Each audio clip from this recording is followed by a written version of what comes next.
विद्या ददाति विनयम विनयात् याति पात्रताम पात्रत्वाद् धनमाप्नोति धनात् धर्मम ततः सुखम। ଯାହାର ଅର୍ଥ ହେଉଛି ବିଦ୍ୟା ମଣିଷକୁ ବିନୟୀ କରାଇଥାଏ, ବିନମ୍ରତାରୁ ଯୋଗ୍ୟତା ଉତ୍ପନ୍ନ ହୁଏ, ଯୋଗ୍ୟତାରୁ ଧନ, ଧନରୁ ଧର୍ମ ଏବଂ ଧର୍ମରୁ ସୁଖ ମିଳିଥାଏ।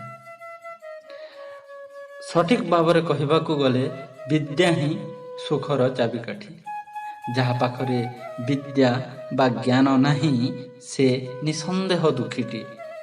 ତେଣୁ ହେ ମୋର ପ୍ରିୟ ମଣିଷ ସମାଜ, ବିଦ୍ୟା ବା ଜ୍ଞାନ ଠାରୁ ଦୂରେଇ ନ ଯାଇ ଆସନ୍ତୁ ଅନବରତ ଅଧ୍ୟୟନ ବ୍ରତୀ ହେବ।